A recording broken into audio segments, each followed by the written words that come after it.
the minutes of the meeting, I'd like to exhibit it as Exhibit 217A. Okay, yeah. I'll also like to exhibit the ruling of the High Court in the case of Aja Mariam Denton, in which the judge held that her detention was unlawful and ordered for her immediate release from detention. And ruling was delivered on the 10th of July, no, it was delivered on the 24th of July, 2006. That will be Exhibit 217B. 217B. I also have the letter addressed to the Honorable Attorney General, dated on the 9th of August 2006. This is the letter pertaining to the conduct of the State Counsel Emmanuel Fakbele in the case of Aja Mariam Denton. That should be Exhibit 217C. 217C. And but that's not the letter that was addressed to the AG in a different capacity, not his AG capacity. It was in her capacity as AG, or in his capacity as AG, because I don't know whether it was a... Okay, but there was one that the witness referred to. It was written to him as his, I think in a capacity head of the, or nominal head of the Bar Association. Wasn't that, I think that was the terminology that the witness used. No, I believe the witness was trying to explain the role of the AG as the nominal, as a nominal member, or is it head of the bar?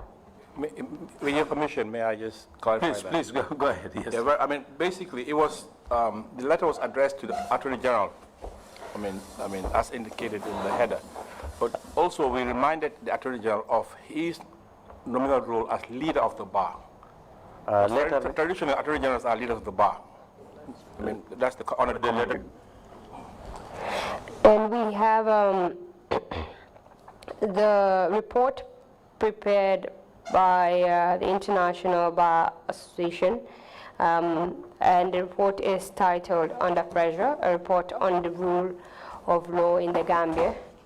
I had made reference to certain issues highlighted in the report, and I believe lead counsel also did when he was examining the last witness. That should be Exhibit 217D. Okay.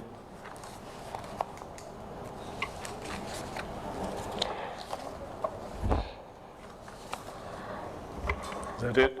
Mr. Witness, if we may proceed. But before that, let me just okay. So all 4 requests are granted. Oh, just my apologies, Mr. Chairman. Thank you very much for that. Okay, thank you. Yes. With the permission of the chair, perhaps it might be also an opportune moment to exhibit the order closing the supermarket in the matter relating to Mary Samba, as well as the newspaper article. If I may have all of that as well.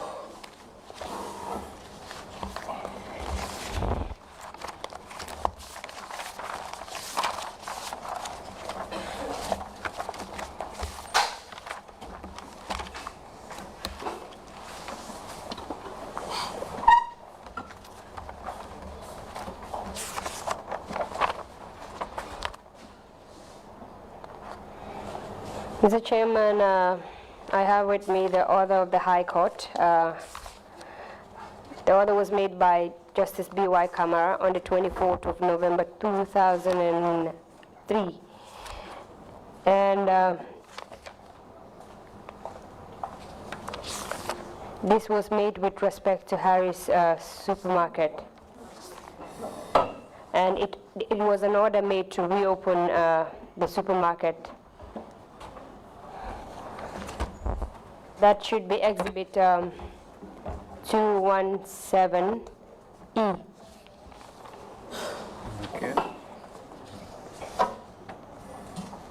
And there is this newspaper report which is not quite clear. I will look for a clearer version of the paper and later tender it in as exhibit. We already have some of the volumes of Point newspaper. Yeah. So we just make reference to it. It's a newspaper dated Monday, dated December 1st, 2003. Point newspaper. Right. And that should be exhibit 217F.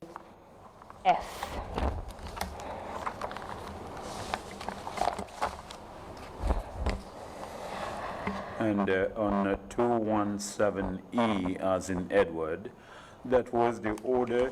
That was the order of the court ordering the supermarket, Harris supermarket, to be open.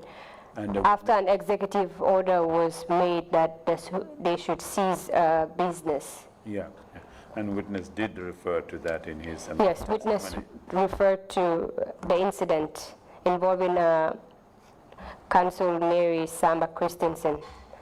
Fine, thank you. Request granted, Council. Thank you very much, Mr. Chairman.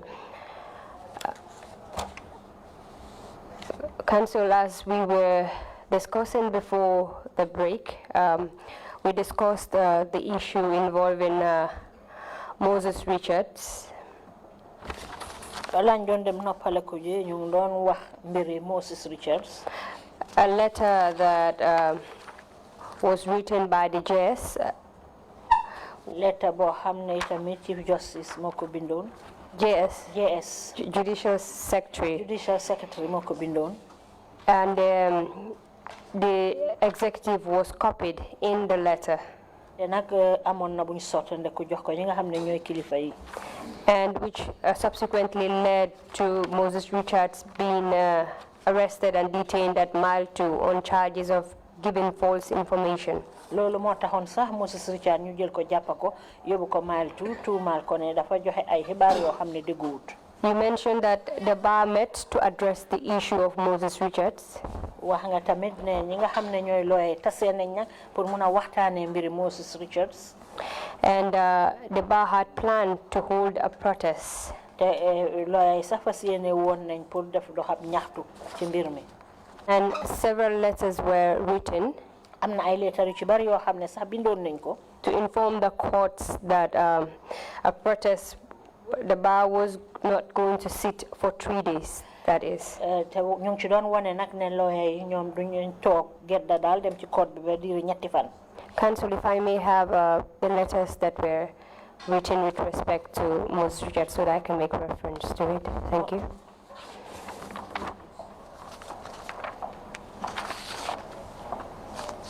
You want many letters, I don't know, everything together or 4 letters? And then point to show.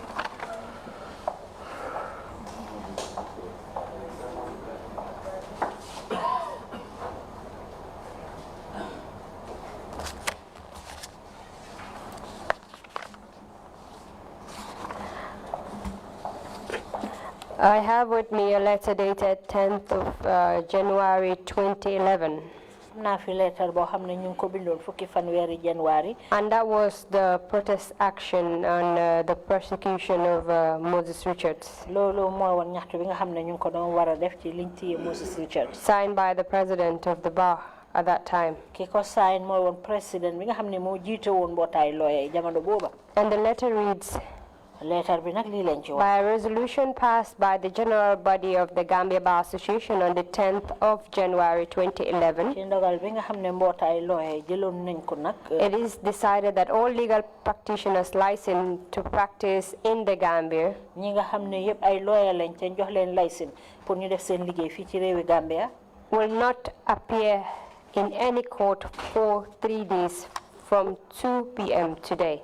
duñ feeñ ci benn attekaay ndiri ñetti fan tàmbale ko tey ji ñaari waxtu ci bëccëg. Lawyers will return to court on Thursday, the 13th of January 2011. lawyer yi nag dinañ delluwaat ci seeni liggéey fukki fan ak ñetta weeri January atum 2011. And the letter continues with other things as well. letter bi nag continue nag yeneen mbir yi ci ay. And the letter mentioned that this is a protest action. This protest action is necessitated by the unjustified prosecution of Moses B.J. Richards. ñaxtu bi nag li ko waral moo di ni nga xam ne noonu lañ tëjee wu ñoo wàccee teggi li nga xam ne moo di tuuma yiñ ko teg. At this stage of writing this letter, jamono ji ñoo binda letter bi. was the persecution of Moses Richards ongoing at that point? ndax ate bi nga xam ne moom lañ doon def Moses Richards ndax mu ngi doon dox jamono boobu. Yes, because one of the things we asked for was for the state to discontinue his prosecution, I believe. Waaw jamono boobu mu ngi ñu koy àtte ndax li bokk ci liñ doon sàkku mooy nguur gi dal di bàyyi nag àtte bi nga xam ne ñu ngi ko continuer di ko àtte. And did your protest letter to the High Court, did it yield any results? letter ñaxtu boobu nga xam ne yónnee woon ngeen ko ci High Court bi ndax amoon na dara lu ci faaxee ko. Well, not really. Did it? Not really, because I think eventually the charges were dropped with the intervention of Counsel Ida Drame, who appealed directly to the president, I'm informed. mbir mi daal mujjee gi dal di woon nañu fomm nag atte boobu nag li ko waroon mooy ndimbali Aida Dramé lawyer la moom mi nga xam ne nii dafa wax nag président bi directly ci comme ni ñu ko yëgale. That's the negotiation that you were referred to earlier in your testimony. loolu mooy fànn gi nga xam ne dañ ko def waxtaan ba juboo la nga xam ne waxoon nga ko sànq bi nga joxe say seede. Well, not necessarily. I think somehow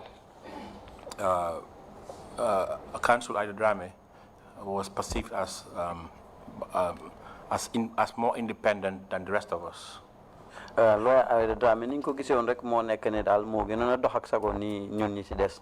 And I guess I mean as a legal practitioner, she took it upon herself to help in ensuring the release of Moses Richards.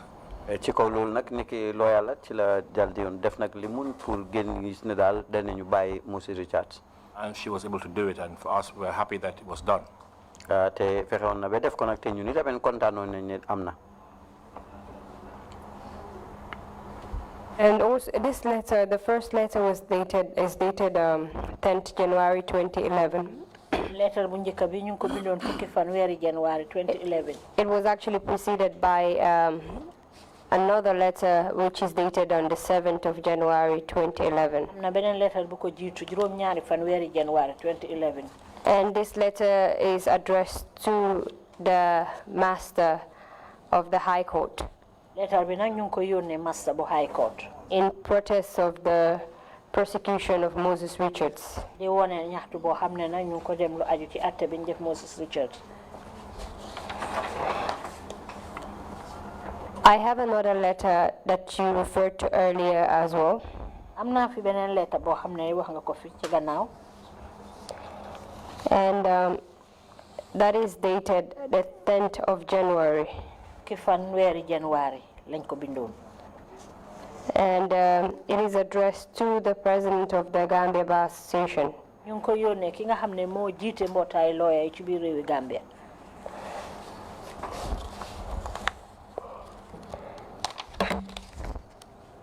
This was actually a letter written by the Minister of Justice. lii letter la boo xam ne ministre bi xam ne moo saytu wàlli atte gi ci réew moo ko bindoon. I have not seen a letter that was sent to him. Is there any such letter that was sent to him prior to the President of the Bar receiving this response from the Minister of Justice?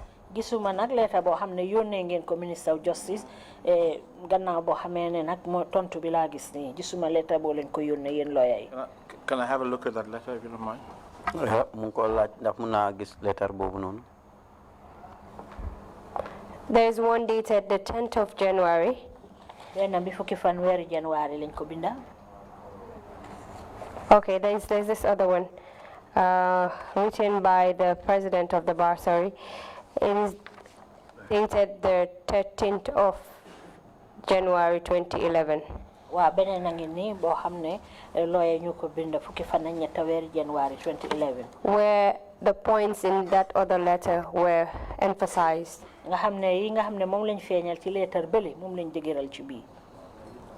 Well, I believe there was a letter dated the 4th of January 2011. yaakaar naa am na lettre boo xam ne ñu ko bindoon ñeenti fan ci weeru January 2011. Referenced by the then AG's letter. nga xam ne ni dañ ko méngale ak lettre yi AG bi. The fourth line reads, your letter of 4th January with reference XXX. sa lettre bi nga xam ne moom nga bindoon ñeenti fan ci weeru January. The attention of the government. So I presume that we had sent a letter on the 4th of January. yaakaar naa ne bind nañ lettre ñeenti fan ci weeru January. And he responded to the letter on the 10th of January. mu dal di tontu na lettre bu fukki fan ci weeru January. I have to dig up the files to find that letter, which I can give to you as well. kon nag dinaa seet nag file yi nga gis ma mën laa jox lettre boobu.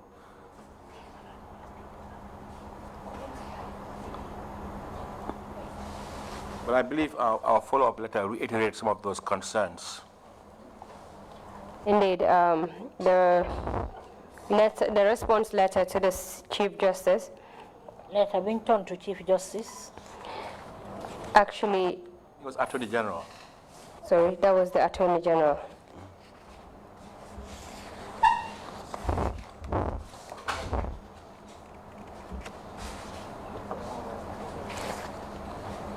And so can you help us a little bit on the three letters, who the sender is on each one, and the addressee?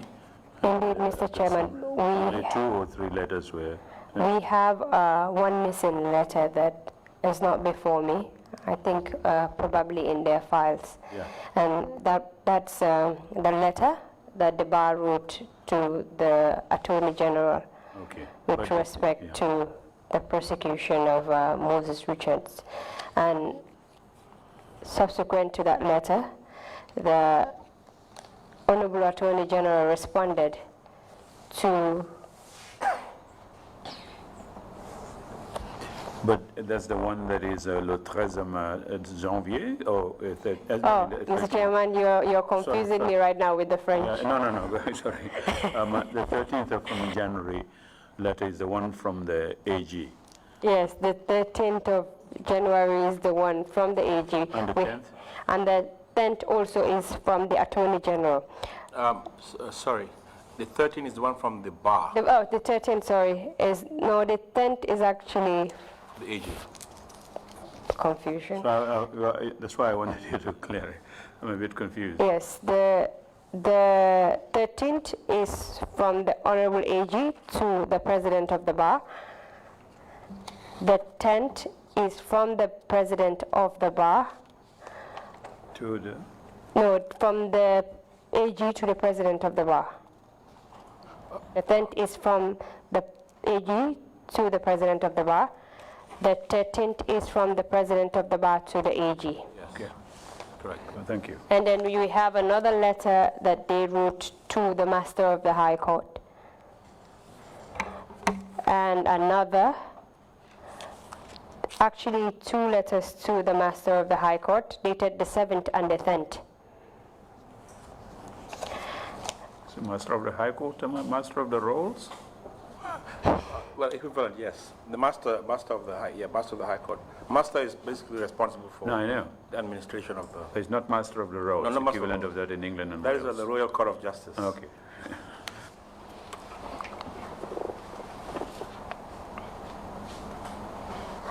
Looking at the content of the letter dated the 10th of January 2011. We said a link bin the letter bin bin fukki January 2011. The letter was actually written to the Honorable Chief Justice. Letter bin Honorable Chief Justice lañ ko binda.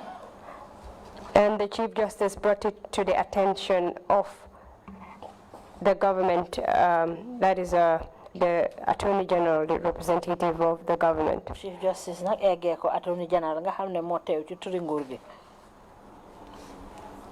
He already told us the climates under which these letters were written. wax nga ñu ba pare anam yi nga xam ne noonu lañ bindee leetar bi. And also informed us about the response of the Attorney General. xamal nga ñu tamit tontu yi nga xam ne moom la ci Attorney General tontu. How did you feel when the Attorney General gave such a sharp response to the bar? Draw your attention to the last paragraph of this letter. Danaa la yóbbu tuuti rek ci foo xat mu mujj ci leetar bi. That is the letter dated 10th January 2011. mooy leetar bi ñu bind fukki fan ci weeri January 2011. Addressed to the president of the Gambia Bar Association. ñu àggale ko président yi mbootaay looyaa yi. Who at the time was Sheriff Mari Tambedu. jamono jooju Sheriff Mari Tambedu la woon. I would, with permission of the chair, I would like to read the last paragraph of this letter. ci ndigali ci amaan dama bëgg a jàng nag leetar bi li mujjee ci moom. Reads. li ñu wax mooy. Government nguur gi. hereby reiterates. di beesalaat wala digëraatal. that whoever interferes with. képp koo xam ne nii dugal na loxoom ak. or disrupts. wala xejamal. the functioning of any public institution or office. lu jëm ci liggéey benn buntu liggéeykaay. shall be dealt with according to law. danañ jëflante yow comme ni nga xam ne noonu la ko loi tëddale. We believe that was threatening language. gëm nañ ne loolu de ay waxi tikku la. because in essence. ndek mbir mi mooy. Moses Richard did not break any law. Moses Richard xëttut benn sarta. was detained unlawfully. waaye nag téye nañ ko ci anam goo xam ne dëppawut ak yoon. All we did was bring this to the attention of the Attorney General at the time. li ñu def rek mooy dal di wane nag kii di Attorney General bi jamono boobu. and raise our reservations. dal di ekkati nag doxalee nag ci mbiri àtte bi mu dëppoo li nguur gi. only to receive a lecture. pour rek ñu jot ay njàngal. telling us that we basically cannot complain about the issue. lu woñ rek ne mënuñoo tawat lu mel noonu. and that in fact if we complain. tey tamit mooy suñ ko tawatee. I mean we can be perceived as interfering with the law. mën nañoo gisee ne daal ñun ñu ngi dugal suñ loxo ci wàlli loi bi. essentially it was turned around. mu jégi daal dafa mel ni dañ ko wëlbati. and I mean these are the kind of things that happen. I mean you see the facts are very clear. I mean this lawyer did not break the law. lii na moo daan ne lawyer yi am xatuñ benn loi. yet and we complained about it. te tawat nañ ko itamit nag. and the leader of the bar who's a lawyer. te kii jiite nag baa bi te nga xam ne ni lawyer la. turns it around. gisee ko. and makes it seem like we're undermining the government. gisee ko nag ne daal ñun dañ nekk di suufu nguur gi. Let me read you another paragraph, paragraph 6. ma jàngalaal la beneen bunta. The government ne nguur gi has a constitutional responsibility am nañ nag warugal ci loi. protect all public institutions pour aar nag buntu liggéeykaay nguur gi yëpp. and offices ci office yi. and ensure that they are not undermined and destabilized te gis ne daal suufu wuñ leen te xejabaluñ leen. by any person ci kenn. or group of persons wala ay nit ñoo xam ne nii. for any reason. ci benn dalil. I mean, the undertone. I mean, the victim here is a lawyer and the bar. kii loru ci li nag lawyer la te tamit mu ngi ci baa bi. And you have an age talking about undermining. bu ko fee nag kii age bi wax ci suuf wala xejamal. I mean, these are threatening language. lii nag ay kaddu yu tekku la. And we took cue from that. ñu dal di jëlee ko foofu. I'll take you to paragraph 3 of the said letter. dinaa la yóbbu paragraph 3 ci letter bii nii. Can you kindly read that bit? jàngal ñu foofu. It is not correct du jaarut yoon. any person or group of persons pour kenn nit wala ay nit. who think that they have power of disciplinary control over the Chief Justice ne am nañ doole lu aju ci wàlli saytu kii di Chief Justice bi. or any public officer. wala képp koo xam ne ni ab kilifa la ci buntu liggéeykaay nguur gi. This, ne lii. apart from being unconstitutional, loo xam ne daal dëppwut ak yoon. certainly will trivialize, dina beesalal nag compromise, dina yàq it and weaken the headship of an arm of government, nga xam ne ni dana jëm si benn bànqaasi nguur and invariably the whole institution. ak itamit bu jee ci buntu liggéeykaay bi yépp Government will not allow that. nguur gi duñ leen ko maslaal. Here is the government accusing you, the bar, of trying to use unconstitutional means. They call it here. Said it's unconstitutional. nguur gaa ngi nii nag di leen tuumaal yéen lawyer yi ne li ngeen def ni àndul ak loi comme niñ ko waxee nii. And it says that it compromises and weakens the headship of an arm of government. wax nañ ne loolu dafa nasaxal banxaas boo xam ne mu ngi ci nguur gi. And for this case in reverse, it is actually the government that is using the judiciary ci kaw loolu nag uute ak loolu nguur gi sax ñoom ci seen boppa ñoo di jëfee bunti àtte bi to persecute a lawyer. pour ñu daan ki nga xam ne moo di lawyer yóbbu ko court. How did the members of the bar feel how did they feel at that point when they read this letter? jamono jooju nag ñi nga xam ne ñooy mbootaay lawyer yi lu ñu yëg biñ jàngee lettre bu mel nii. They were threatened. muy mel ni dañ leen xuppa. Accused of doing something that is unlawful. tuumaal leen ne dañ def loo xam ne àndut ak loi. And basically they were painted as enemies of the state. maanaam daal dañ wane ne ñooñu ay nooni réew mi lañ.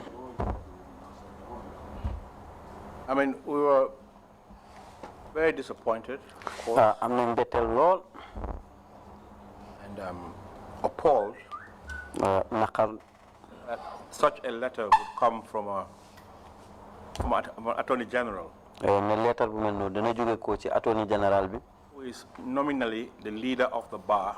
ki nga xam ne daal si aadam moom mooy njiiti baa bi Ought to know better, te war naa gën a xam because I mean this is typical oppressive behavior. ndax nag nekk na mbir moo xam ne nag mbiri noteel bu mag la When you turn it around, tourné everything that he accused us of doing is exactly what they did. ñoom liñ def loolu lañ mujjee tourné tuumaal ñu ko ñun. The bar never sought to exercise any disciplinary power vested on the JSC, under the Constitution. We are very much aware of that. xam nañ ne ci luwaay réew mi daal dinañu rànga doole ci kaw Chief Justice bi. We merely express our dismay and disappointment dafa indi rek suñ mbetteel over the behavior of the Chief Justice lu jëm ci wàlli jëf ji nga xam ne noonu la Chief Justice bi jëfee. and ask for his resignation. ñu di laajte tamit nag pour mu mun a jébbale place am. We didn't try to force his resignation. forcé wu ñu tamit pour ne mu wàcc place am. We asked him as a man of conscience dañ ko wax rek ni nit koo xam ne ku ànd ak xelam la. to resign. pour na mu jébbale place am. Because as far as we are concerned, ndeg nag li nga xam ne ni soxal nañu. he lost the legitimacy ñàkk na nag li nga xam ne ni mooy ngoram. expected of the holder of that seat and office. daal di nañu séntu nag mu feesal place boobu nga xam ne ni mooy toogumba. Obviously, these type of people kon nag façon nit ñi don't have the capacity to understand that language. am nañu kàttan nag pour mën a xam nag kàddu yooyu. And secondly, there was nothing unconstitutional about asking for the resignation of any public officer. te itamit amul leneen loo xam ne nii dëppwut ak yoon pour nag di sàkku ci wàlli wàcc place ak kenn koo xam ne ni ngi liggéey ci nguur gi. We didn't try to use force. forcé wuñ ko. We didn't threaten force. te itamit nag xuppee wuñ doole. Merely ask for resignation. This is normal in democracy. loolu nag pour mu wàcc bàyyi place am rek lañ doon laajte ne loolu nag jaadu na na ci démocratie. And as you can see, their response is typical. te gis nga seen tontu nag ñu mel. And they made it very clear that, I mean, they would. I'm not so sure whether they read our letter or they were just imagining things that we didn't say. leer man la jàng nañ suñ lettre ndax xëy na tamit ñu ngi wax rek li nga xam ne nii li ñoom liñ tollale rek. And the bar responded to the letter of the attorney. fukki fan ak ñetta weeri January 2011. And the bar emphasized their stance in this case, in the case of Moses Richards. te lawyer yi nag ñu ngi gën a dëgëral seen taxawaay ci mbiri Moses Richards. And it also pushed for moo di Chief Justice pour to resign as well. jébbale maxaamam. How did the Attorney General react to this letter? I do not recall us having any further exchange on this issue. fàttale ku ma fen foo xam ne ni am nañ ci ay daggat ne gannaaw li ci mbir mi. Mike resigned according to his version. ci ma fàttale ko daal xëy na Chief Justice bi bàyyi jébbale na place am. And the other version was that he was dismissed.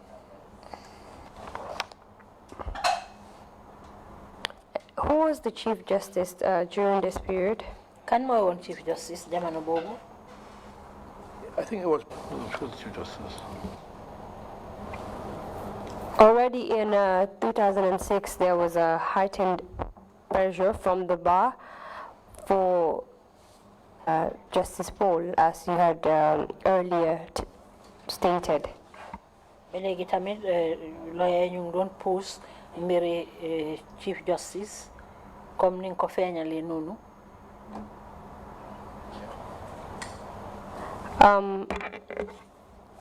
Mr. Chairman, at this point, I would just like to put in the following exhibits before from the Gambia Bar Association to the Master of the High Court, dated G.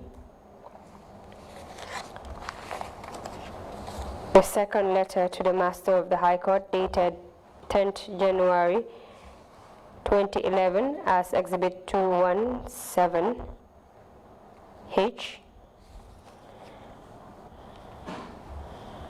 The letter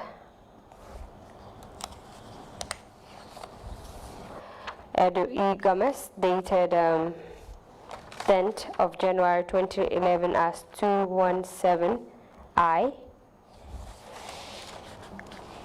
And the letter dated 13th January 2011 as Exhibit 217J. You've told this commission that after the intervention of Council Drame,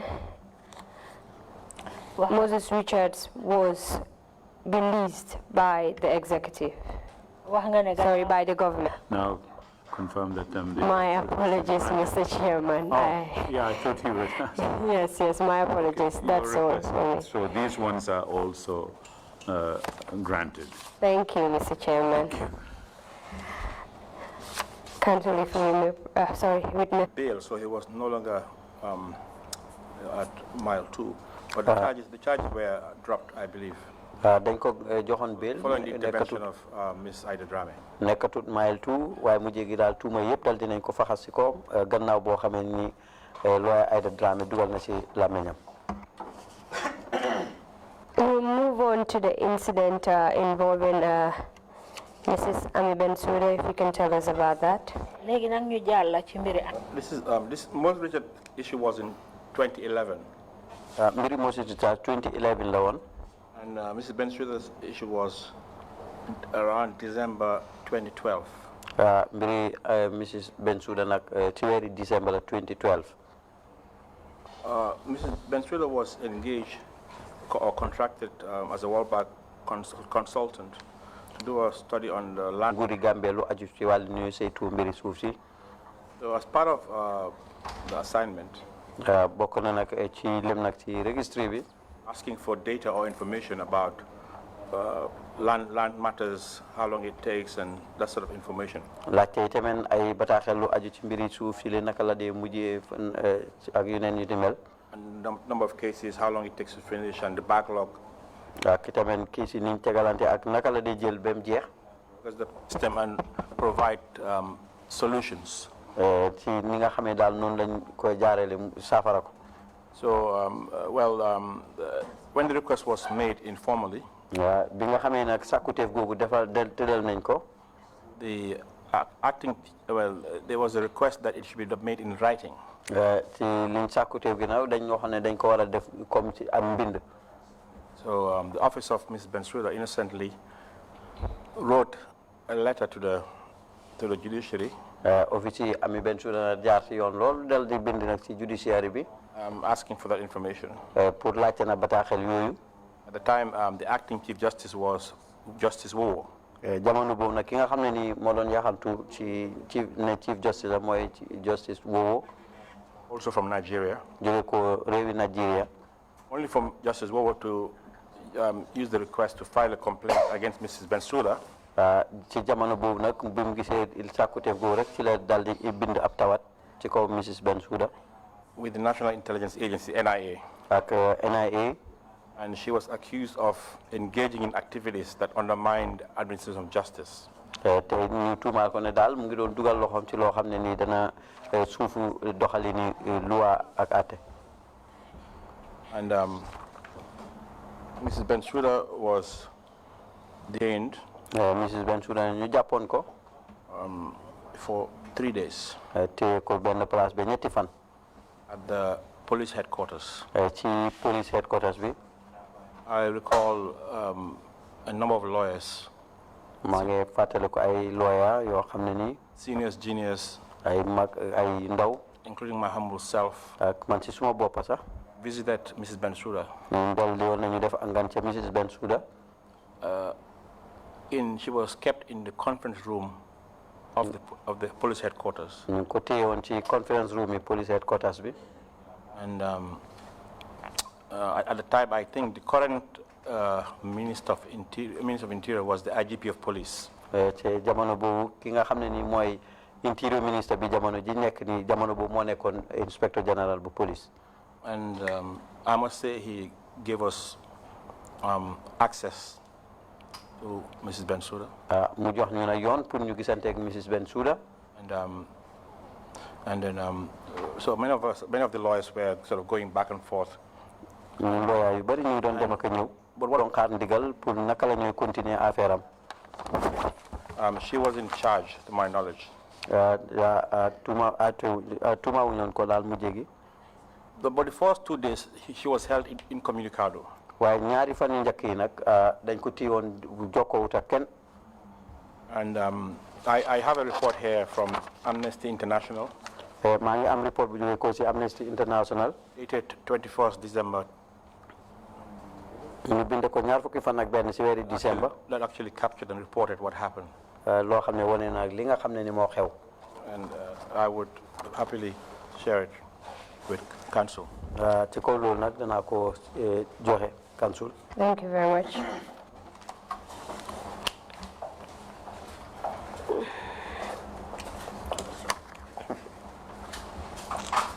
And it's in the report states the report is dated 21st December 2012. li report bi nag ñu ngi ko bind ñaar benneeli paragraphe yi report bi. The incident involving Ami Bensouda was reported. ci xew-xew boo xam ne ni na bool na ci di Ami Bensouda dal dinañ ko ci bind. Here it stated that it occurred, it happened on the 3rd December.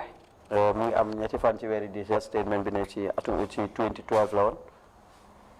And according to the report, ci comme ni nga xam ne noonu lañ ko bindee ci report bi. she was not informed of the reason for her arrest throughout her detention. yëgaluñ ko li tax moo ñu jàpp ko ci jamono biñ ko téye yëpp.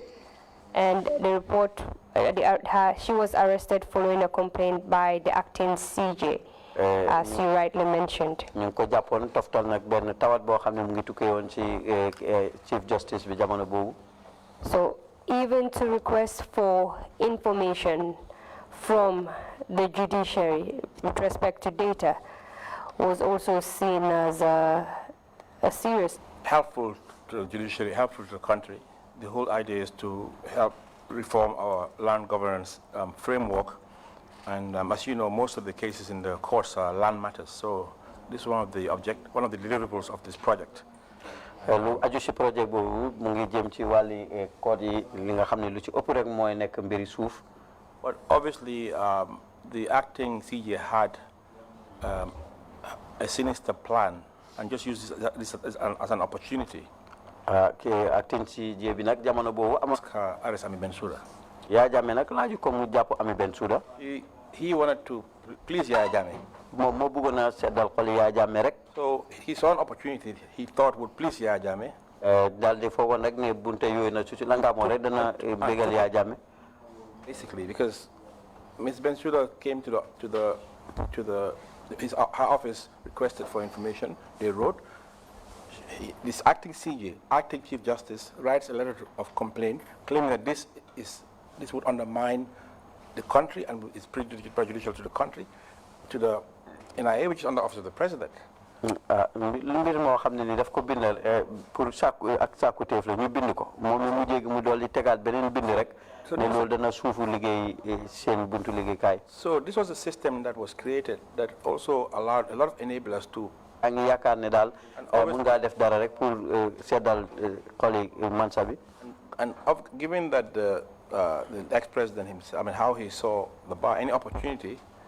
te pour wan nag président buntu boo xam ne noonu nga xam ne noonu la gisee baa bi. Further muzzle the bar. ci anam goo xam ne nii dana mun a not baa bi. Further weaken the bar. te tamit ñàkkal loo leen doole na saxal loo leen lool. And further intimidate the lawyers. ak tamit tiital nag lawyer yi tamit. He would take it. dana ko jël. So here we are, Ms. Bensouda, a reputable, fine, legal, luminary, doing great work for the World Bank. The benefit of the country is detained. Lawyer boo xam ne nii lawyer bu ràññeeku la di Mrs. Bensouda doon liggéeyal World Bank pour njëriñu réew mi. On ridiculous and concocted information. ñu jàpp ko ci bataaxel boo xam ne dañ ko defar rek. By acting Chief Justice. di koo xam ne nii nag acting Chief Justice la. In complicit with the NIA. ci loo xam ne nii jàppalante na ak NIA. And the police. ak police. And thanks to the World Bank bi. And other well-meaning intentioned Gambians. ñeneen ñoo xam ne nii ay Gambians yoo xam ne amoon nañ yéene pour def si dara. He was released. dal di woon nañ ko mujjee bàyyi. But otherwise, they would have tried to charge her. waaye nag su dul loolu dinañ ko doon di teg ay tuuma. And funny enough, apparently the police, I'm informed by Ms. Bensouda that the police actually recommended for her prosecution. ci li ci gën a reelu sax di police sax yëgal nañ ko itamit ñu ngi doon was prepared and sent pour jéem koo atte. The executive that she should be prosecuted. So the system, a system was created wherein people reported each other in order to gain favors from the president. Yes. dafa mel ni mbiri niñ ko defee woon rek ku nekk ay boole sa morom ngir rek président bi ràññee la. And the judiciary was no exception to this system. te na bunte àtte bi nag ñoom tamit day bokk It was part and parcel of the equation. The judiciary was feeding from the hand of President Jammeh. bunte àtte bi ñoom ñu ngi leen dundee rek ci loxo The président judiciary Jammeh. was controlled by President Jammeh through different attorney generals, different chief justices. judiciaire bi nag président Jammeh daf leen doon teg loxo bu baax jaarale ko ci ay chief justice yu uute ak ay attorney general yoo xam ne duñ benn. Was this control that you're referring to? mbir mi nga wax nii. Was it obtained by force? ndax niñ ko daan amee daf ko daan amee ci force. Or was it that it was willingly given by those that occupied those positions? ndax ñi nga xam ne ñoo yoroon place bi ñoom dañ ko doon def rek seen coobare bopp lu neex président bi. It is certainly not by force. nekkul nag ci neex na xari. First, let me clarify. I mean, it was not every member of the judiciary who towed the line. nekkutoon nag ñi bokk ci judiciaire bi yëpp ñoo doxoon ci saawa boobu. We have Nigerian judges who served with distinction. amoon nañ nag Nigerian judges yoo xam ne ni nag ñu ngi doon dox ci anam goo xam ne nii gu sell la. Who were independent. ñoo xam ne ni nag dañ daan dox ak seen sagute. And these were mainly Commonwealth judges. te lii nag lu si bëri ñooy judge yi Commonwealth yi. And all the judges who came on technical assistance, the likes of Belgore, the likes of Yahya. Ku mel ni Belgore, Yahya, Isoko. And of course Monaghan from Botswana. Ak Monaghan bu jóge ko woon Botswana. And they consistently have shown independence. Their rulings. Fay tamit nag sagute goo xam ne ñu ko doon doxe. But the advent of Justice Emmanuel Ajim. Waaye nag lu mel ni ki Justice Emmanuel Ajim. Was a game changer. Kooku nag ku daan indi wecceku bu bari nag si mbir yi. Emmanuel Ajim came to the country on technical assistance. Ci ndimbal goo xam ne la fi ñëwee. I mean, he was a very clever and shrewd man. Nekk na nag ni ku muus nag. So whilst as DPP, he forged a very strong relationship with the security. Boppam si ñoom. Can you help us with the time frame when he became, when he came in as DPP? Sorry, I think you might be in a better position to do that because I was not there at that time. I wasn't called yet. I cannot remember in terms of timelines. I'm sorry, I'm not very good with these kind of details. You have to excuse me for that. So I can't remember what time it was exactly. Frankly, I cannot. It's difficult for me to give you the exact timeline. Council is just assisting me here. She said maybe around 2002 and thereabout. Possibly, yeah. Yeah, and because Justice Wowo came during Wowo's time. I think Ajim left around 2012, if I'm correct.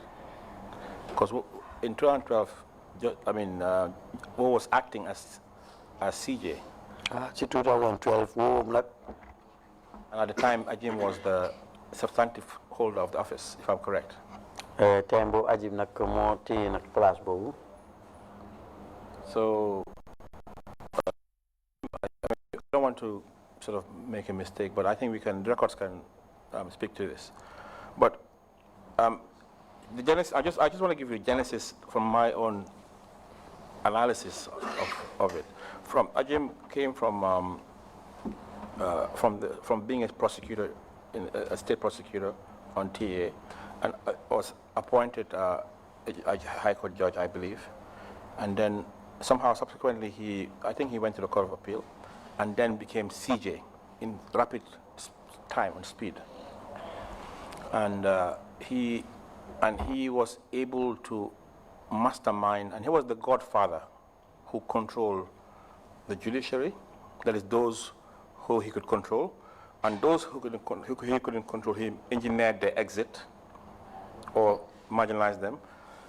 He also had control over the Attorney General's office. They were like his proteges. They were people that worked under him. The Attorney General, Mama Singate, worked under him. So they were like Ajim's sort of proteges. You referred to him as the godfather.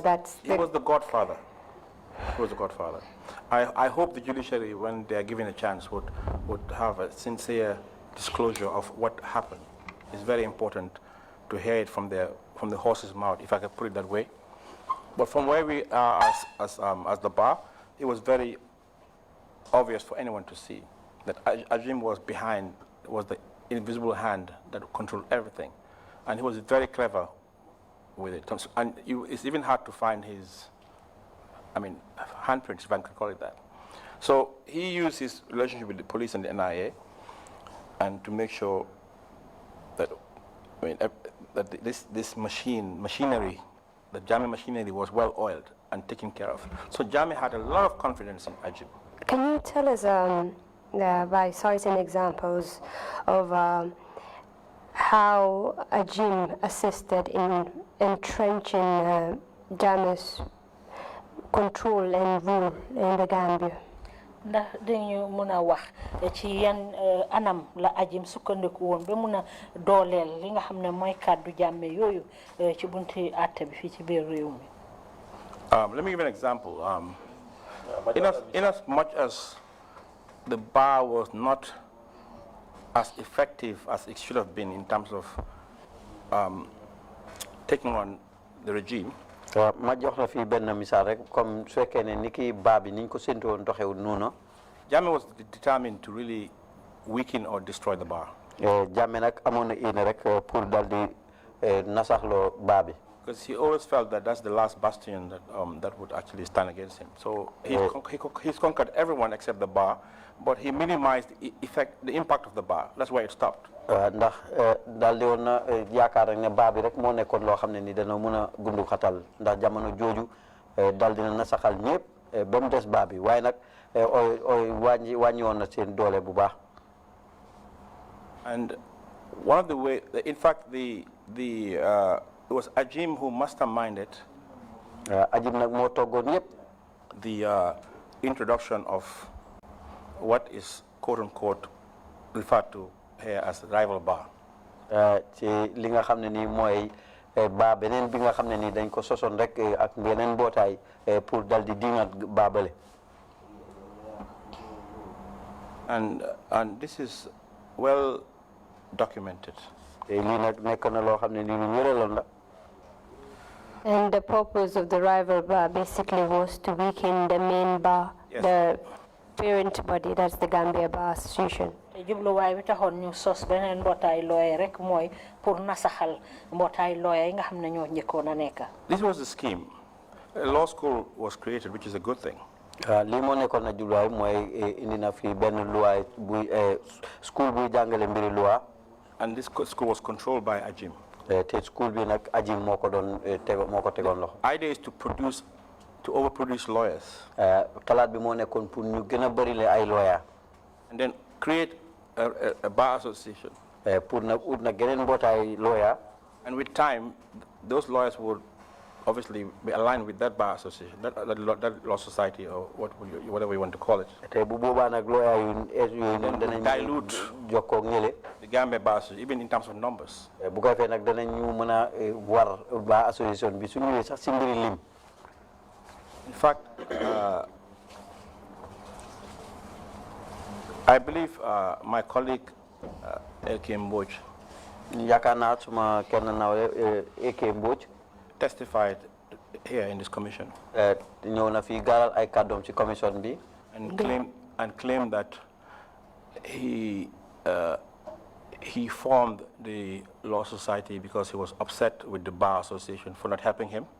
ne daal moo sos law society bi ndax bar association bi dimbale wu ñoon ko. And that we were used by Jammeh to petition against him. ne dañ yëfoo Jammeh rek pour nag ñu teg pétition ci kawam. Was that the case? noonu la demee woon. With all due respect, far from it. ak cër yëpp daal loolu soriwante na ak moom. I would like to give you a letter.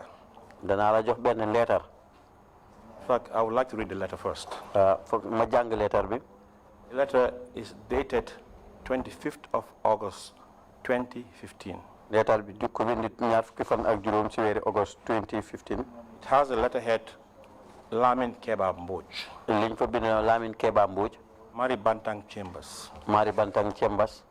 Number 46 Keraba Avenue. Number 46 Keraba Avenue. Lions Plaza. Lion Plaza. First floor. bi.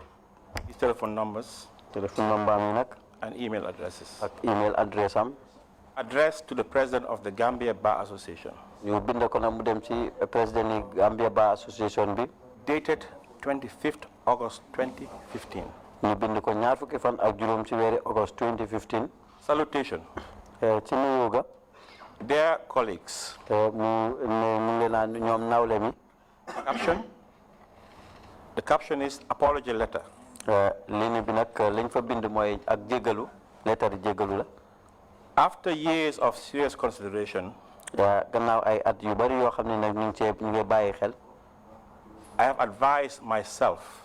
dal dinaa yedda suma boppa. Write this apology letter. pour bind nag lettre jéggalu bi. For the purpose of clearing all doubts. pour nag leeral nag mboolem jaax-jaaxle.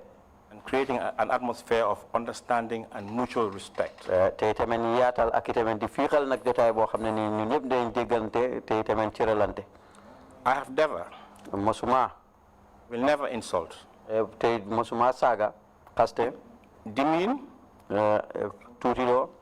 disrespect my colleagues, wala ñàkkee cër sumay nawle as I am not that type of character. ndax jikkoowuma noonu I have been an active member nekkoon naa nag ci mbootaay gi and want to maintain my relationship with all my colleagues. te bëgg naa fas nag suma jokkoo ak ñëpp But due to circumstances beyond my control waaye ndek nag yenn anam yoo xam ne nii daal jéggi na ma and acting in self-defense, te itamit nag di yëngatu ci anam goo xam ne nii dana pour aar suma bopp la I was compelled to make those publications to save myself from incarceration.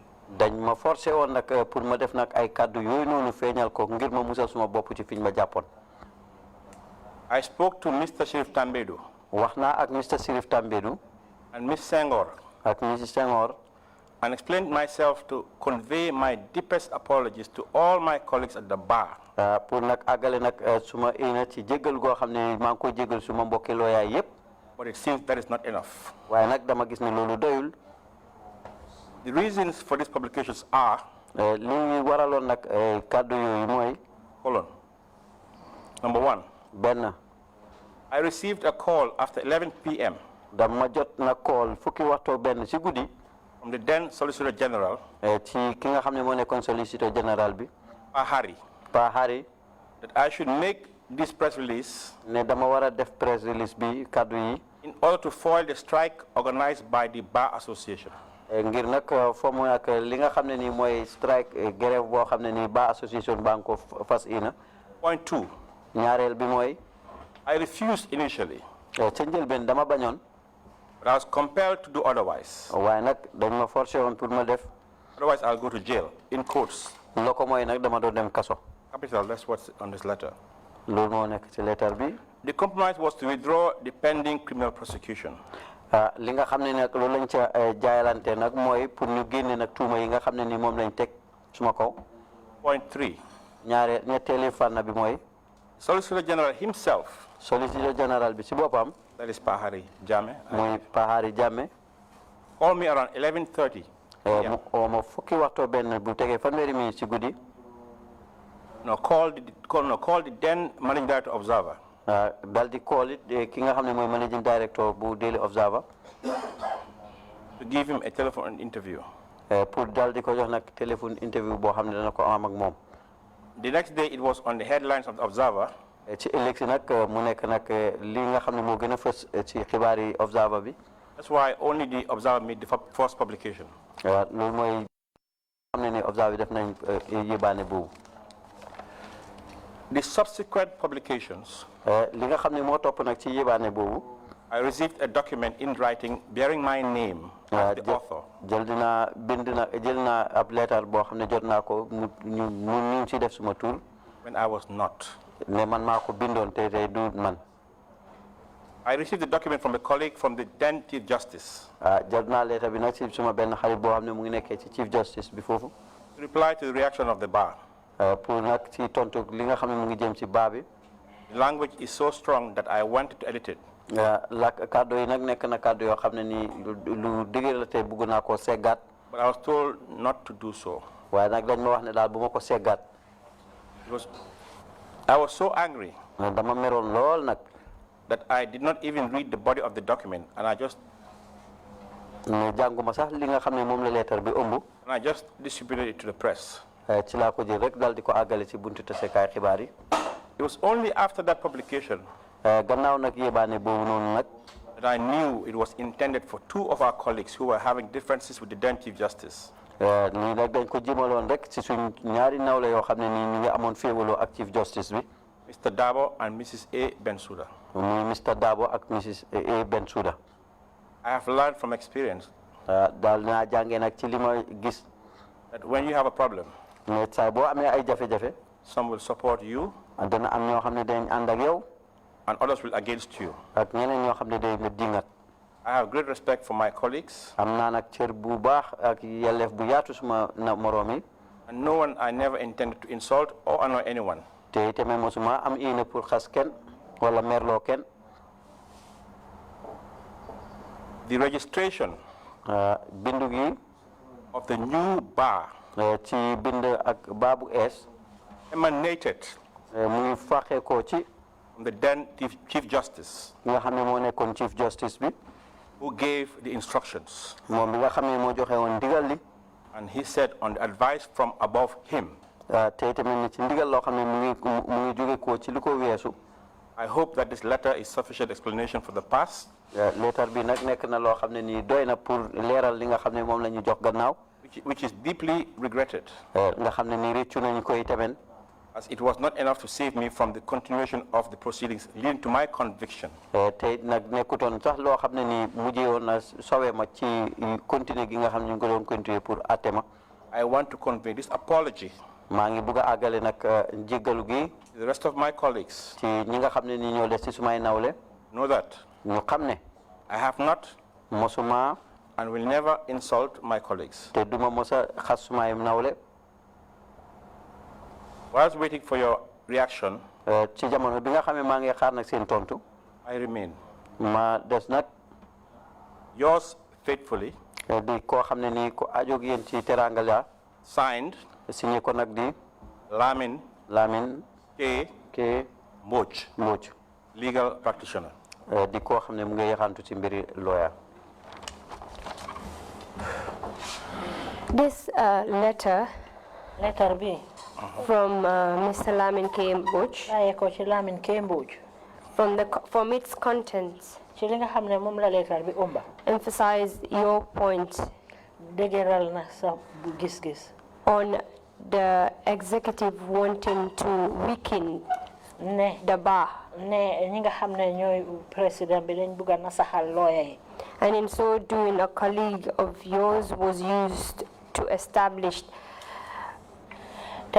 a different bar association. te pour ñu mun a am loolu nag dañ jël keneen ci ñi nga xam ne say ay naataango lañ pour taxawal ko moom mu taxawal beneen mbootaayu lawyer. Can you kindly give us a context into the establishment of this association, the sister association? Di ñu mun a wax nag ci anam yi nga xam ne noonu lañ sosee beneen mbootaay bi nga xam ne ay mbootaay lawyer lañ. In your testimony, you mentioned planned protests. Ci sa seede wax nga fi fexe boo leen doon def na pour def ay ñaxtu. That the Gambia Bar Association had planned to host. Ne yéen lawyer yi Gambia yi seen mbootaay bi ñoo fas yéene def ñaxtu boobu.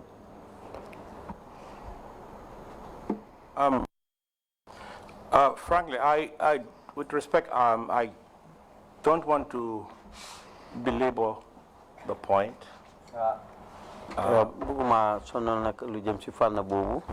For the simple fact that letter bi and other documents which I have provided to you, ak yeneen kayit yi nga xam ne ni jox naa leen ko on the face of it, ci liñ fa def speaks to the truth as to why, as to our role as a Gambia Bar Association. wane na itamit li nga xam ne moo nekkoon suñu wàll ne mbootaay lawyer lañ ci Gambia. Number one, the reason I brought this letter li wax loolu nag ma def letter boobu within the context of your question was to show pour wane a Chief Justice, anam gi nga xamee Chief Justice, a foreign Chief Justice, a foreigner, di koo xam ne ni sax du doomi réew mi. we have given so much, ñu ko doon jox nag comes to our country, mu ñëw fii ci réew mi.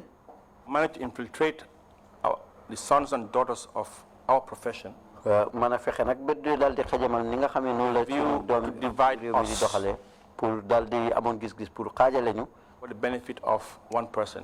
Pour rek li nga xam ne nii moo soxal di jëriñ nag benn nit.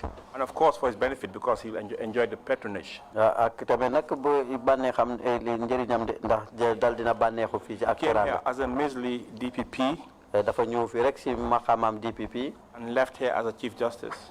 mu jóge ko fii ci maqaamam Chief Justice. And I believe the job he has today is because of that. tey gëm naa ne liggéey bi mu am tey nii looloo ko waral. I think he's at the Supreme Court of Nigeria. te jaakaar naa jamono ji mu ngi ci court bi gën a koy ca réewi Nigeria. He did that on the back of Gambians. ci mbir yoo xam ne ni mu ngi fàqeekoo ci Gambien. In fact, prominent lawyers like Femi Falana and others. lawyer yu mel ni ki Femi Falana ak ñeneen. protested. dal di nañu ñaxtu. when he was being appointed in Nigeria because they knew. li ci jamono biñ ko tànnee ci Nigeria ndax xamoon nañ he has done in this country. yàqu-yàqu bi nga xam ne def na ko fii ci réewi Gambia.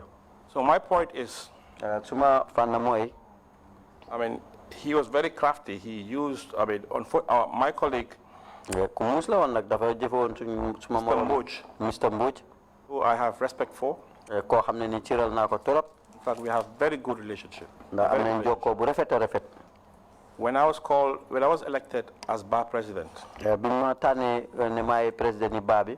the first person I called when I left the hall ki ma njëkk a call gannaaw bi ma génnee nag ci place boobu. was Mr. Mbodj. moo nekkoon Mr. Mbodj. To inform him that as legal practitioners, we should speak and come together as one family. yëgal ko itamit ne comme que ay ñun ñu yëngatu leen ci wàllu loi. And we continue to enjoy a very healthy and a very good relationship up to today. Unfortunately, he found himself in a situation where he was convicted by a court of law, both the magistrate and I think the High Court upheld. And at the time, I was a member of the executive. He was under the presidency of Lumna Farage.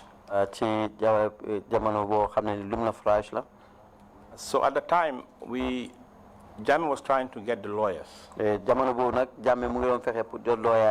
And we knew that if we did not take steps ensure that lawyers are accountable, State House will do it. State House NIA will do it. For that reason, when we, because of following the conviction of my learned friend, we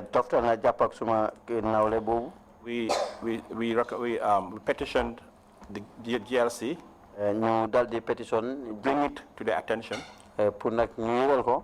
as required by law, duty bound by law, by the Legal Practitioners Act, to report this to the GRC. And he was not the only one that was reported. There were 3 other lawyers who were reported. I believe I have given you the copy of that petition. And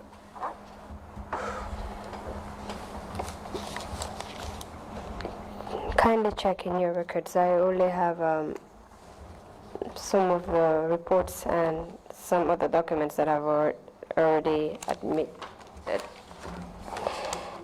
I can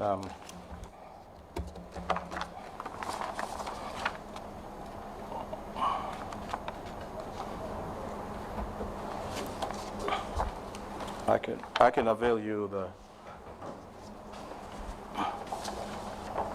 I have a petition dated 12 August by the address to the Chief Justice as Chair of the General Legal Council, pursuant to Section 26 of the Legal Practitioners Act. And I also have a response from the General Legal Council acknowledging receipt of the petition.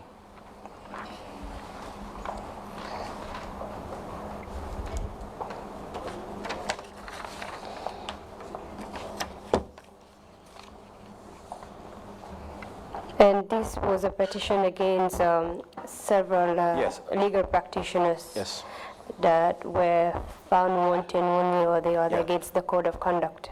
Yes, and this was because we got information that Jammeh is about to clamp down on lawyers in a big way. And at the time there was also a lot of legitimate complaints against lawyers.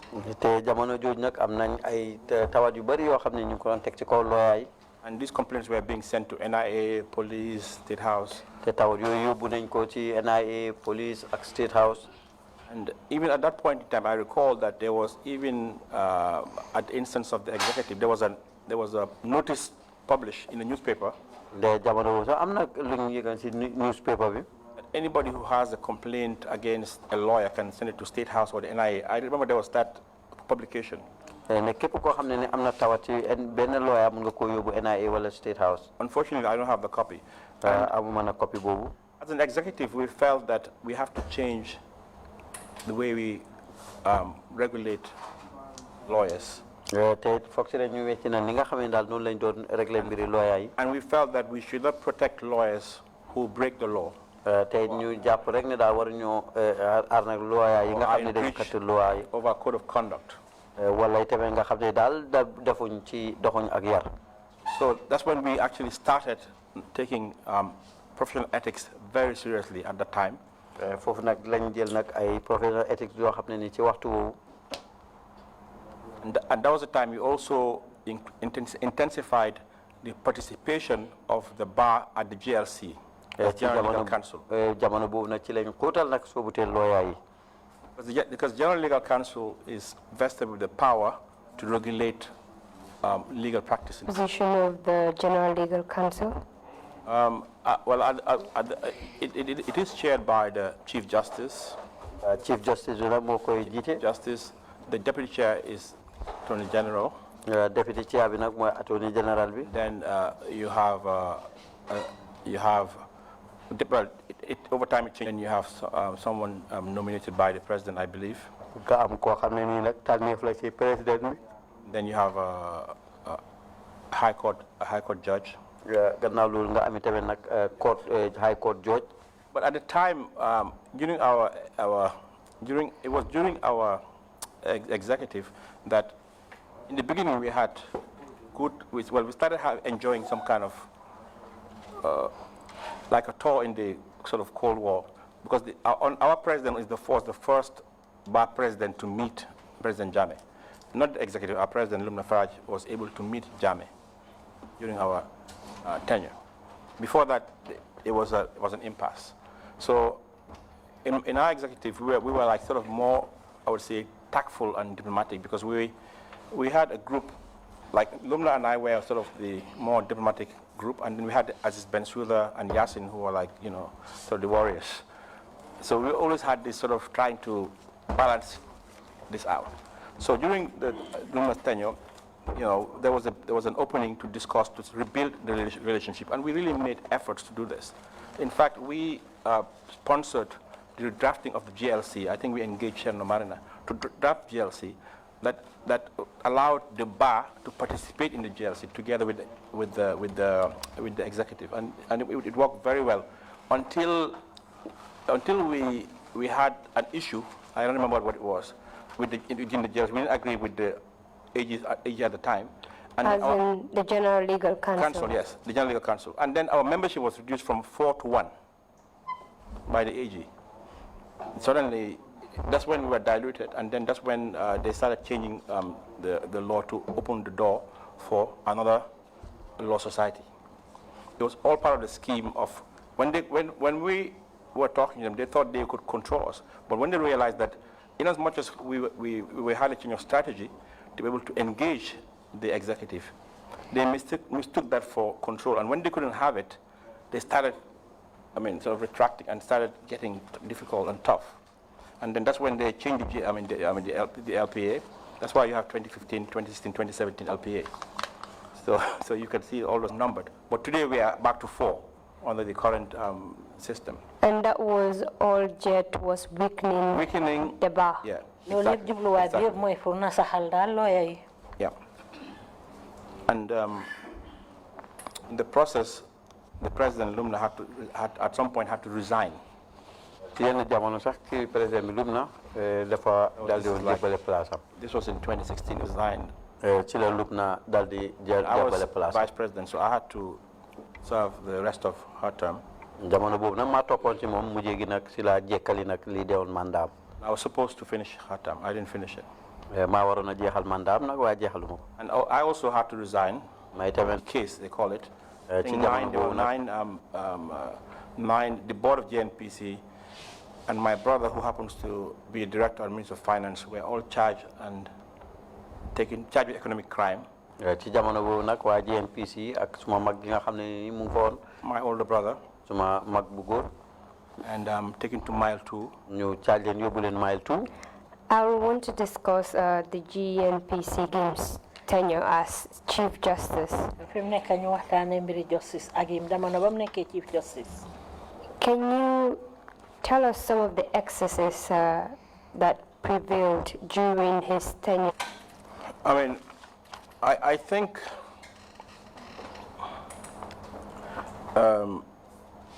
in terms of Gambian judges fee, I think more judges got sacked under the watch of Ajim.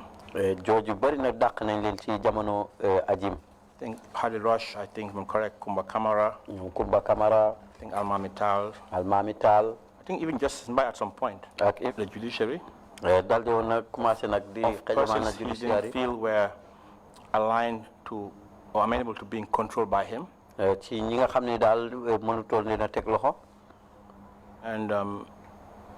And basically had his way. Anybody he didn't like, he'll be fired. You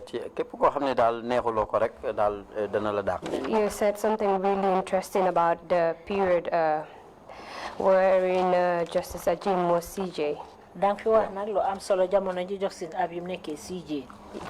You stated dependence. Jamono Hajim nak moy jamono ji nga xamne mo commencé jamono ju gëna metti bi gëna lëndëm pour nak bunti atté bi mëna dox ci seen wali afia boppa. And that of the office of the Attorney General, who was essentially his protege. Akete office Attorney General during the Ajim time. Jamono Ajim nak ci la daldi dugalante li nga xamne moy bunti atté gi ak wali attekat yi. They worked together to ensure the desired outcome where in court had interest in. And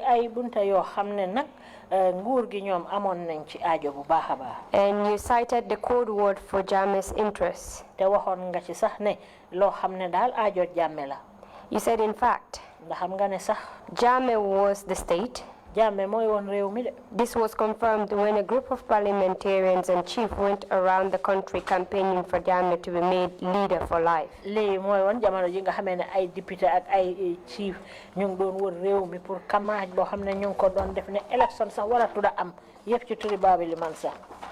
this was in the era of Ajim as CJ.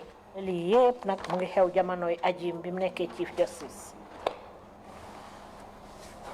You talked about the judiciary being interested cases. Judiciary ak Attorney General niñ bolo ye pour bokk ben jubluwaay ñu mëna am liñ soxla ci ay bunta yo xamne nguur gi am nañ ci ité. Can you kindly shed light on that? Ñu mëna léralal fan bobu. I mean, I think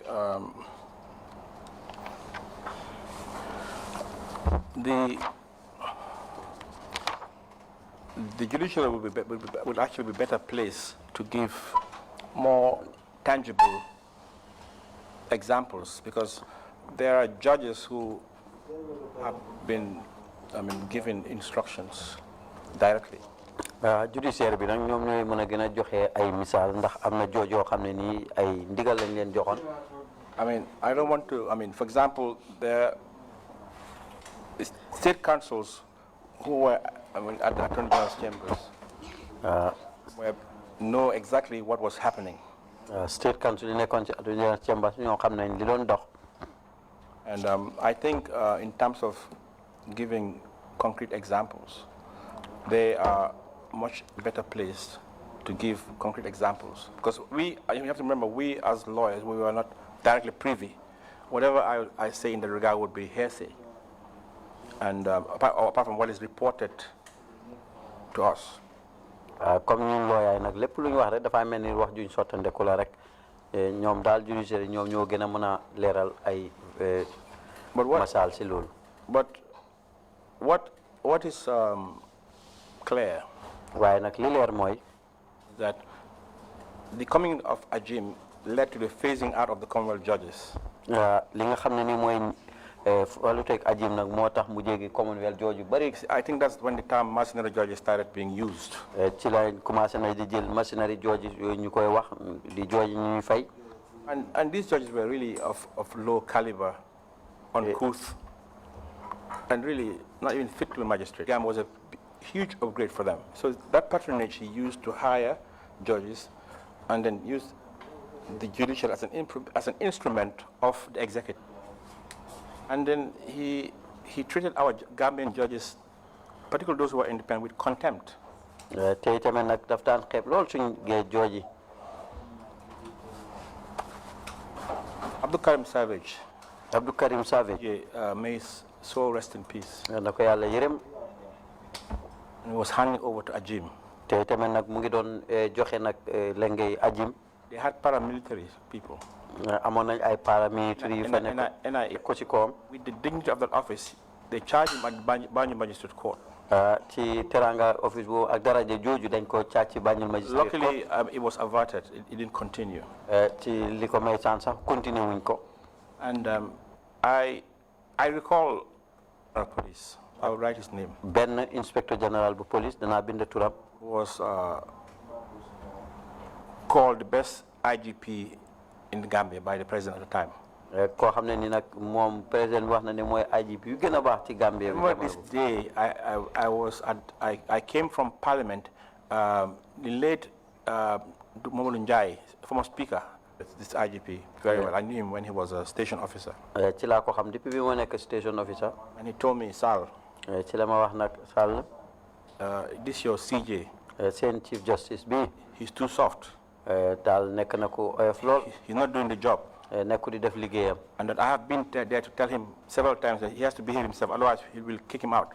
te yàgg naa di ko wax su ko defutee dañ ko génne. So I told him, you actually, IGP, went to see. He said yes.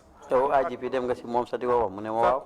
He told the president to bring Ajim back and to replace him. ci la wax sax ne wax na président mu indiwaat Ajim pour remplacer ko. And that's exactly what happened. te loolu nag moo xew. I'm on oath. maa ngi waat. I swore to the Quran. maa ngi waat ci Alxuraan bi. Actually happened. te loolu moo xew. Nobody told me this particular IGP. li kenn waxul ma ko IGP bi moo ma ko wax. Who incidentally is back in the force today. te ba tey nag mu ngi ci force bi tey. Was even part of that no to election campaign, no to election match. He was part of it. te mu ngi nekkoon nag ci élection boobu noonu campagne boobu ñu de wax ni daal amatuñ war ñoo def élection. Serving in our police force. de IGP mu ngi liggéey ci suñu police force bi. And this incident is with respect to Justice Abu Karim Savage. xew-xew bi mu ngi am ci mbiri Abdou Karim Senghor. Take it further. We wanted to, I mean, it is customary that, I mean, when Justice Savage passed away, gannaaw bi Justice Savage gaañoo. it's customary for the judiciary to have a valedictory ceremony. nga dana doon nekk na aada nag pour judiciaire bi amoon lu jëm ci wàllu xew dëj boobu. Justice Ajim was not interested in that. te Justice Ajim daal aajowutoon ko. So we had to do it as a bar association. te kon ñun ni ñu ko mujjee woon def rek mooy comme ni ci bar association mbootaay lawyer gi. So we did our best to hold a fitting valedictory for Justice Savage in court number 1. ci lañ def nag xew-xew boobu ci court number 1. And meanwhile, when the Nigerian judges Ikpala and Amadi were leaving, jamono bi Amadi ak Ikpala doon ñibbi. didn't die, they were just leaving back to Nigeria. ñoom deewuñ de te dañ doon dem ñibbi rek Nigeria. So Ajim organized a very fitting valedictory for them. te Ajim na oote woon nag benn xew-xew bu rëy pour ñoom. And I remember my colleague Mama Singate. fàttaleku naa suma benn nawle Mama Singate. Who was Attorney General at the time. She was very embarrassed by the situation. nga xam ne ni moo nekkoon Attorney General jamono boobu amoon na gàcce lool ci mbir moom. She begged, she said, Sal, we cannot allow this. At least let the AG's office have a role in it. ci la wax ne lii daal mënuñ ko seetaan nañ am wàll ci lii. Because we were actually going to have it in a hotel. ndax ñu ngi ko waroon a defee ci hotel. He said, okay, we can have it in court number 1. ñu ngi ko defee ci court number 1. And you can participate. tey tamit mun nga cee bokk. I mean, this is just citizens, even as lawyers. nga xam ne ni nag ay second hand citizen nga rek nekkoo lawyer. Ajim era. ci jamono Ajim era. And was charged before the magistrate court and the charges did not proceed. Yes. wax nga fi lu aju ci Justice Savage ne dañ ko tuumaaloon ci kanam magistrate bi waaye nag sotti wutoon. Can you recall what he was charged with? Mun nga fàttaliku lan lañ ko tuumaaloon. I think it was in connection with there was some judicial staff who were being investigated and charged with alleged appropriation of funds in the Sheriff Department, I believe. loolu nag ñi doon liggéey ci judiciaire bi rek te ñu tuumaaloon leen ne daal lu jëm ci wàllu kasaara koppar yi. And it was supposedly under his watch. te tamit loolu ci ronam la woon. Notwithstanding the fact that he is not an accounting officer, because the JS is the accounting officer. nekkul nag ne mooy seen accounting officer bi. But I mean, he was being sort of lumped together with, people from the Sheriff Department. ñu boole ko ñi nga xam ne de ñoo nekk ci Sheriff Department. I believe the intervention of Antuman Gay was what saved the day. ndimbali Antuman Gay de moo ko sowee. I think it's very important that this TRRC speak to Antuman Gay. te xam naa daal dana am solo lool pour TRRC bi waxtaan ak Antuman Gay. Very experience that I think would really help. am na experience bu baax boo xam ne ni dana. I know he was reluctant, but I have to say this. xam naa nag dana ci taw lool waaye nag am naa pour lii.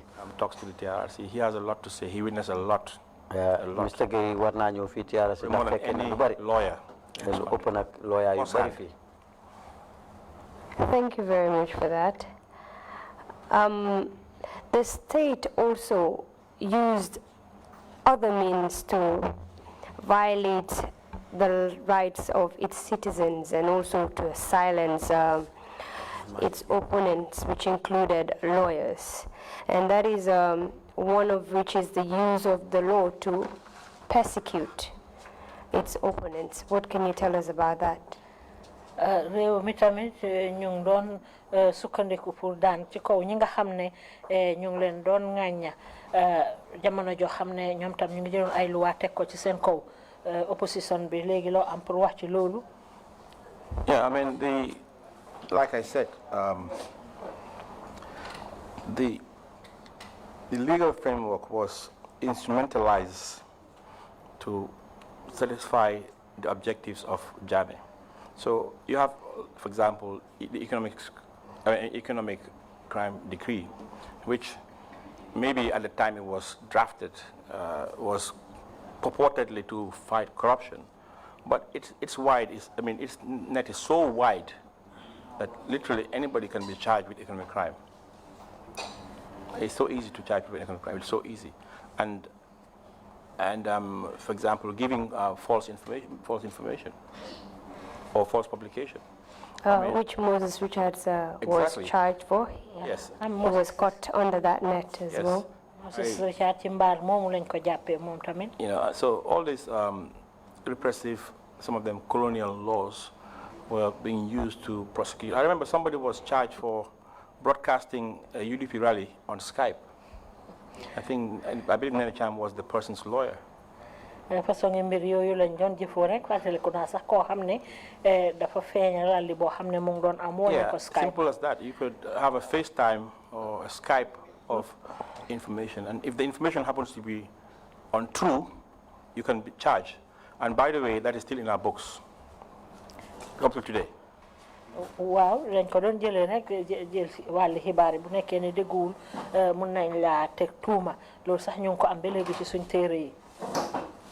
So they always find ways of trying to, if they believe an individual could be a problem or doesn't agree with them or for whatever malicious reason, they could always use the law to charge you. There's always a way, and they had lawyers, prosecutors who will find a way of doing it. And what they will do, for example, they will charge you with an offense that will not stick in the court of law. They'll take you to the magistrate court first, knowing that the magistrate court doesn't have jurisdiction, and then you'll be remanded, right? You'll be remanded. Because the magistrate court will say, well, we'll decline jurisdiction, we'll not entertain your bail application. You're remanded. And the case file has to be transferred to the High Court. And how long it takes is entirely in the hands of the police. So you could languish in mile 2 for 1 month, whilst administratively or otherwise, your file is being transported to the High Court where you can apply bail. Just to make sure that you are in detention. And in such cases, justice delayed is obviously justice denied. It's a way of actually teaching you a lesson. So anybody they want to keep in Malta for 1 month, with the best of lawyers, they will keep you in Malta for 1 month. And actually that is still happening now. ñom dal kuñ bëgga tek mal tu so bo mu dem be diri wër ak lawyer bu baax bo mëna am dinañ la fa tek diri wër té lolu mu ngay dox bi légui. The status quo has not changed. Bon nak soppé ko amagul dé. The more things change, the more they remain the same. Buñ ne soppé ko am na be légui nam melon rek non la mel ben tay. How about bail conditions?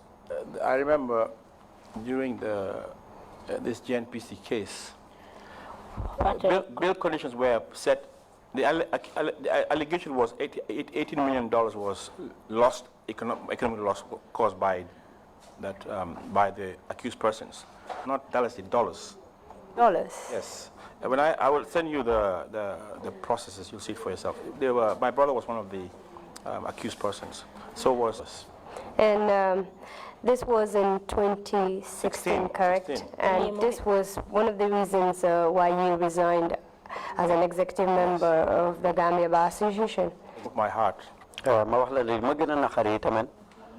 older brother, Salieu Taal, who's currently deputy PS. Suma mak Alhaji Mamadou Taal nga xamne jamono moy fa tewalon PS am ci ben board meeting. Went to Dubai. Mu dem bi Dubai. And that was his crime. Lolu rek mo nek Taken to mile 2. ñom lañ japp yobul len mile 2. Firstly, NIA then mile 2. Ci njël ben NIA gannaaw dem mile 2. PS jamm ñew na ci télé bi and said that he will make sure that he will punish them. He will lock them up. He said it. mu jow di wax rek ne mom dana gis ne dal dana amna tambe monster. ñoko daan dimbale. I remember when Jammeh was making this pronouncement. Ma ngi fatelu Jammeh bim doon wax kaddu yi. When he was saying that the loss is $18 million and I'm going to divide it between them. Oh, and he laughed, Mr. Jammeh laughed about it. Said, oh, you're a very good accountant. He said, how much is it? He said, $1.8 million, thereabouts. In this Gambia.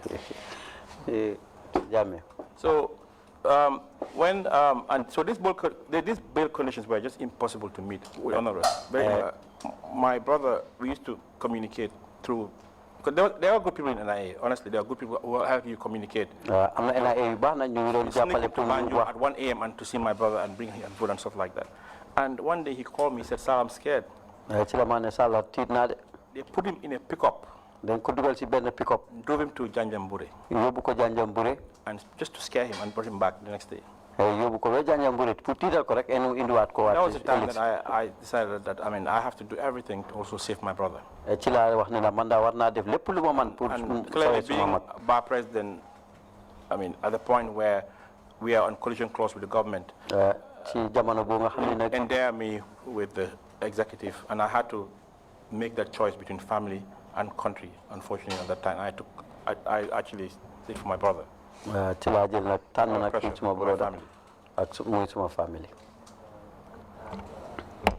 And this was the case also that the former Solicitor General, Charles Mariner, testified about. He was also an accused person in this particular case. The Minister